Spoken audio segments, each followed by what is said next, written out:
Subscribe करिए हमारे channel को और बेल बटन पे भी क्लिक करिए ताकि अगली वीडियो हमारी आपके पास सबसे पहले आए। आप सभी का स्वागत है डिफेंस डायरेक्ट एजुकेशन की एक फ्रेश वीडियो में। आज हम लोग बात करने वाले हैं इंडिया की यंगेस्ट स्पेशल फोर्स की। जी हाँ, आज हम बात करने वाले हैं इंडियन एयरफोर्स के गरुड़ कमांडोज की। Garud commando force Indian air force की स्पेशल फोर्स यूनिट है जिसमें करीब 1800 to 2000 कमांडोज शामिल हैं। गरुड़ कमांडो स्पेशल फोर्स का मोटो है डिफेंस बाय ऑफेंस, यानी प्रहार से सुरक्षा।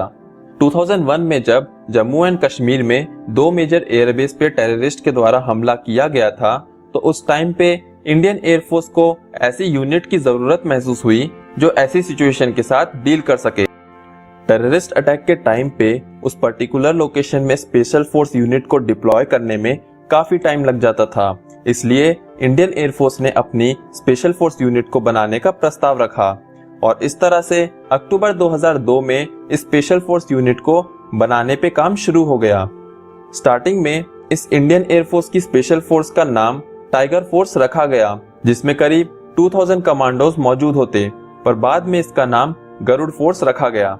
फिर सितंबर 2003 में गवर्नमेंट ने इस स्पेशल फोर्स के कमांडोज को इंडियन आर्मी की para SF and Indian navy की मार्कोस के तरह ट्रेनिंग देने का ऑर्डर दिया, जहां पर इन कमांडोज को एयरफोर्स स्पेसिफिक ऑपरेशंस की भी ट्रेनिंग दी गई।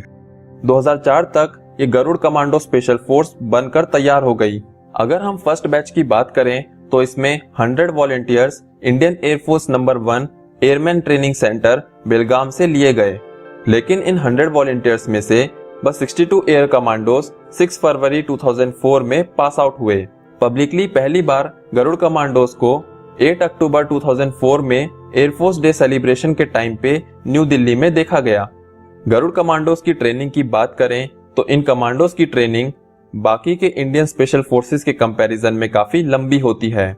गरुड़ कमांडोज की ट्रेनिंग 72 वीक्स की होती है, जो काफी ज्यादा टाइम है। पर नोट करने वाली बात यह है कि इस ट्रेनिंग में बेसिक मिलिट्री ट्रेनिंग भी शामिल होती है, जो बाकी किसी स्पेशल फोर्स में नहीं दी जाती। ऐसा इसलिए है क्योंकि इंडियन एयरफोर्स गरुड़ कमांडोज के लिए सिविलियंस को डायरेक्टली सिलेक्ट करती है, जो इंडियन आर्मी की para SF and Indian navy की मार्कोस के केस में नहीं है। पर गरुड़ कमांडोज को फुल्ली क्वालिफाइड बनने के लिए करीब 3 साल का टाइम लग जाता है।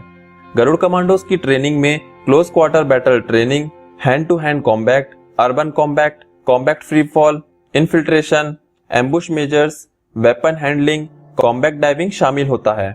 इन कमांडोज को ट्रेनिंग के दौरान commando school Belgaum, high altitude warfare school, counter insurgency and jungle warfare school भी भेजा जाता है। गरुड़ को एयरबेस की सिक्योरिटी के अलावा काफी तरह के मिशंस के लिए डिप्लॉय किया जाता है। गरुड़ कमांडोज को यूएन पीस कीपिंग मिशन के लिए कांगो भेजा जाता है। गरुड़ को राष्ट्रीय राइफल्स की यूनिट के साथ अटैच किया जाता है ताकि वो कश्मीर में काउंटर इंसर्जेंसी ऑपरेशंस में पार्ट लें। गरुड़ को एंटी नक्सल ऑपरेशंस में MI-17 हेलीकॉप्टर गनर के तौर पे भी इंडियन एयरफोर्स द्वारा यूज किया जाता है। गरुड़ कमांडोज प्राकृतिक आपदाओं में भी मदद के लिए बुलाए जाते हैं। उसके अलावा गरुड़ जॉइंट ऑपरेशन में भी एक्टिवली पार्टिसिपेट करते हैं। CSAR यानी combat search and rescue operation Garud का फ्यूचर में प्राइम टास्क होगा, ताकि वो पायलट को एनिमी टेरिटरी से रेस्क्यू कर सके अगर प्लेन क्रैश हो जाता है तो। Garud para SF and MARCOS की तरह राइट पॉकेट के ऊपर पैरा विंग पहनते हैं। उसके अलावा गरुड़ विंग बैज, जो गोल्डन कलर का बैज है, उसे कमांडोज लेफ्ट पॉकेट के ऊपर पहनते हैं। आपको ये वीडियो कैसी लगी आप मुझे कमेंट सेक्शन में बताएं। अगर आपका कोई सवाल है तो आप मुझसे कमेंट सेक्शन के थ्रू पूछ सकते हो। लाइक करें इस वीडियो को एंड अपने फ्रेंड्स के साथ भी शेयर करें। आप इंस्टाग्राम पे हमें यानी डिफेंस डायरेक्ट एजुकेशन को फॉलो कर सकते हैं ताकि आपसे कोई भी डिफेंस रिलेटेड न्यूज, अपडेट या एग्जाम नोटिफिकेशन मिस ना हो। जय हिंद।